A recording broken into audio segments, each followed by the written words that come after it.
উত্তরবঙ্গে জলপাইগুড়ি শহর একসময় যানজট মুক্ত থাকলেও ক্রমাগত টোটো দৌরাত্ম্যের কারণে শহরে যানজট ও দুর্ঘটনা বেড়ে গিয়েছে বলে অভিযোগ নিত্যযাত্রীদের।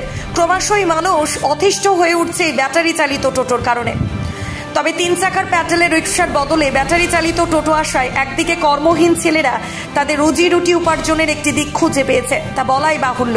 অন্যদিকে এখন আর 3 চাকার প্যাডেল দেওয়া রিকশার দেখা না মেলায় অনেকে ঝুঁকছেন টোটো চালানোর পেশাতে। টোটো চালক এই শহরে তো অনেক টোটো হয়ে গেছে, আপনারা নিজেরাও টোটো চালান, কি বলবেন এটা নিয়ে? কি বলবো গো, আমাদের বলার কি আছে? কি টোটোই চালান খালি? মানে নিয়ন্ত্রণ করা উচিত, আপনাদের মতো তো অনেক টোটো হয়ে গেছে, কয়েক হাজার হাজার টাটো হয়ে গেছে। অনেকে কি নিয়ন্ত্রণ করবে এটা? ভাড়া এমন একটা নাই, খুব কম। কেন? বাজার এখন বাজারই খারাপ হয়েছে। জামাই ষষ্ঠীর বাজার তো, জামাই ষষ্ঠী তো এখন বিকালবেলা বলা যাবে, এখন তো বলা যাবে না, এখন স্কুল টাইম। টোটোর পরিমাণ কত জলপাইগুড়িতে? মিনিমাম কত 2,500-3 হাজার হবে। জলপাইগুড়ি 250? না 2,500? 2,500, হ্যাঁ এরকম। তো 2,500 টোটো? না, সব দিক থেকে ঢুকতেছে না। তোমার শহরে মনে করো গ্রামের থেকে সব চতুর্দিক থেকে ঢুকতেছে। মনে করো ময়নাগুড়ি থেকে আসতেছে, বেরোবেড়তে আসছে, মন্ডলঘাট, গড়ালবাড়ি, মোহিতনগর, ডালাকোবা। এই স্কুল টাইমটা একটু অসুবিধা হয়। স্কুল যখন বাচ্চারা স্কুলে ছুটি দেয় আর যখন স্কুল শুরু তখন একটু অসুবিধা হয়। যানজট তো হচ্ছে, আর স্কুল টাইমে যানজট হয় আর কি। স্কুল টাইমে আপনাদেরও সমস্যা তোমাতে? আমাদের তো এখন ইনকাম করতেই হবে, কি করবো এখন। কিন্তু অতিরিক্ত টোটোর দাপটে রাস্তা দিয়ে হেঁটে চলায় দায় হয়ে দাঁড়িয়েছে সাধারণ মানুষের।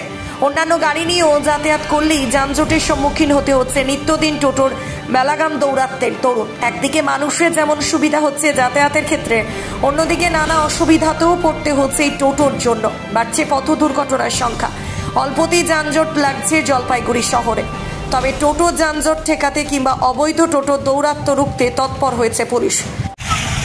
টোটোর জন্য দরকার আছে, কিন্তু এত যানজট না, আমরা যদি একটু বিকেলে হাঁটতে বেরোবো সেই উপায়টা নেই। যার জন্য এটার একটা সমাধান আমার সুষ্ঠু সমাধান। ট্রাফিকও হিমশিম খাচ্ছে টোটো নিয়ন্ত্রণে। একদম ঠিক। কতটা অসুবিধা হচ্ছে? অসুবিধা যথেষ্ট হচ্ছে, সুবিধাও যতটা আছে, অসুবিধা তার তুলনা। অসুবিধাটা কি? কি অসুবিধাটা হচ্ছে, প্রথম কথা হচ্ছে যানজট। 2 নম্বর কথা হচ্ছে যে মানে যখন ধরুন আমি এখান থেকে কদমতলা যাবো, প্রচুর টোটো যাচ্ছে, হয়তো বললাম আমি এখান থেকে কদমতলা যাবো, তুলবে না। আমি যদি বলি যে হ্যাঁ আমি ইয়েতে যাবো, সঙ্গে সঙ্গে তুলে দিবে। কতজন আছে, সেই ভাড়া কত, সেটাও একটা ব্যাপার আছে। দূর দূরান্ত গেলেই তুলে। হ্যাঁ, দূরে গেলে তুলে। আর আবার কিছু টোটো আছে যে শুধু কদমতলা থেকে দিনবাজার থেকে কদমতলা থেকে হয়তো থানা মোড় এইটুকু অব্দি ঘোরাঘুরি করি, আবার দূরে যাত্রী তুলবে না। মানে সুবিধা অসুবিধা দুটোই আছে, তবে অসুবিধাটা সব থেকে বেশি যানজট 1 নম্বর। আর 2 নম্বর এত টোটো মনে হয় যে একটা দিক ঠিক করে দিলে যে এখান থেকে এতটা দূর এই টোটো যাচ্ছে, ওইটা করলে পরে ভালো ঠিক করা হয়। প্রয়োজনের তুলনায় প্রচণ্ড বেশি। রাস্তাঘাটে হাঁটাচলা করতে আমাদের প্রচণ্ড অসুবিধা হচ্ছে। তারা যেখানে সেখানে দাঁড়িয়ে প্যাসেঞ্জার তুলছে, তাতেও অসুবিধা হচ্ছে আমাদের। নিয়ন্ত্রণ করা উচিত। নিয়ন্ত্রণ করা অবশ্যই উচিত। হ্যাঁ, নিয়ন্ত্রণ করা অবশ্যই উচিত। কারণ অসুবিধা কি অসুবিধা? শহরটা কি পরিস্থিতি টোটোর কারণে? শহর তো প্রচণ্ডই অসুবিধা হচ্ছে না, রাস্তাঘাটে চলাচল করতে আমরা পারছি না, হাঁটাচলা করতে অসুবিধা হচ্ছে। তারপরে তারা যখন মানে যথাযথভাবে ভাড়া চাচ্ছে, তারা সেটা একটা হ্যাঁ দেখেন যেখানে দাঁড়িয়ে প্যাসেঞ্জার তুলছে, আশেপাশে দেখছে না।